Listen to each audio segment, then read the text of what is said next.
it was at this conference in 2022 when Zelenskyy basically said that Ukraine should get nuclear weapons and that he would not negotiate with the Donbas leaders. That was right before Russia invaded. And now he's back saying things like this. Clearly demonstrates where Putin's so-called career should end.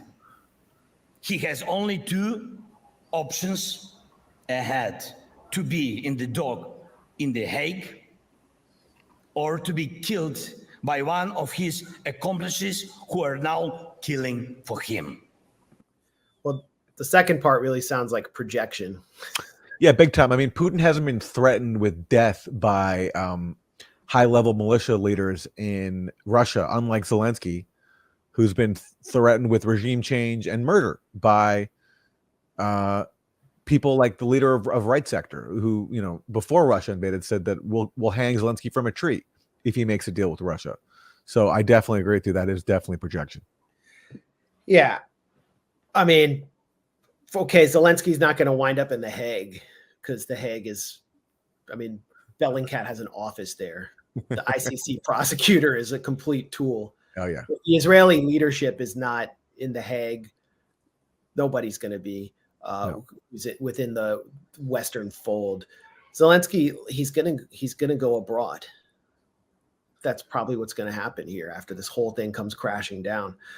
But in any case, like, you can see the extremism, the delusions that are on display, and this Navalny death has consolidated the delusional mind state that they can continue to wage this war and call for regime change and the killing of Putin as Avdeevka is taken.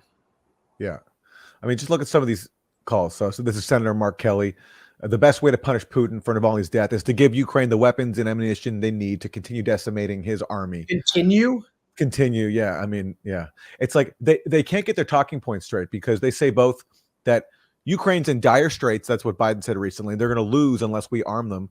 They're also saying that Ukraine is destroying Russia. Russia's already lost. So they can't even get their talking points straight. Senator Gary Pierce, it's time for the House to follow the Senate's lead, stand up to Putin, send our aid to our allies in Ukraine. This is Congressmember Ron Bayer. The House must pass Ukraine. So you see what they're doing here. They're just using the death of this one man in a prison to try to sell $61 billion more for this proxy war. Yeah, more burned tanks. I mean, this is a look at Avdeevka. Like, this is a perfect, I think, short video to understand how disastrous. I mean, it's a perfect microcosm for the entire proxy war.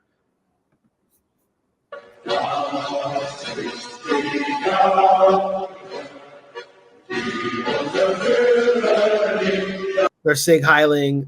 I think those are German Leopard tanks in front of them.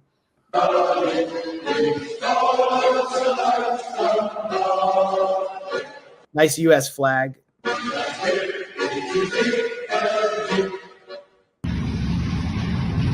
This is now.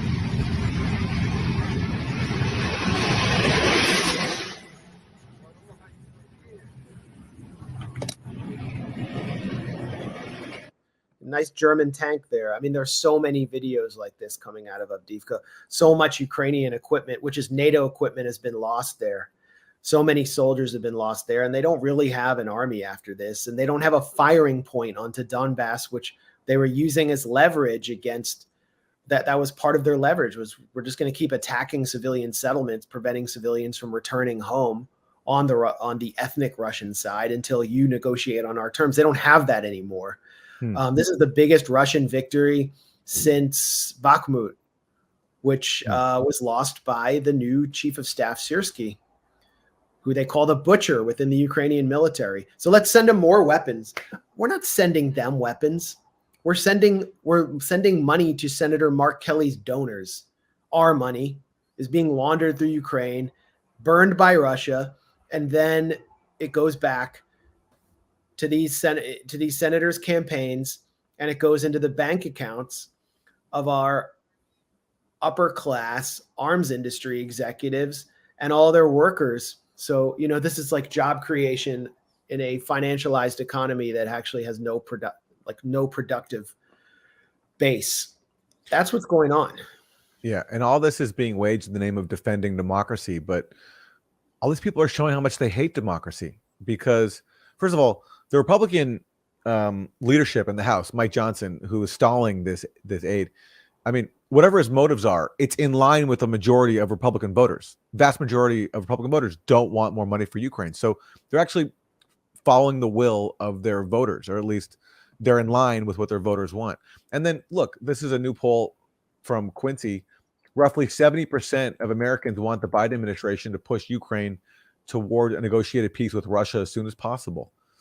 So all these people in Congress freaking out about the House not proceeding with $61 billion to defend democracy in Ukraine, they're trying to override democracy at home to the point where, again, they're trying to lock in all this money in Ukraine war funding that will long outlast this presidency, so that the next president, if it's Trump, is basically bound to continue this war whether he likes it or not.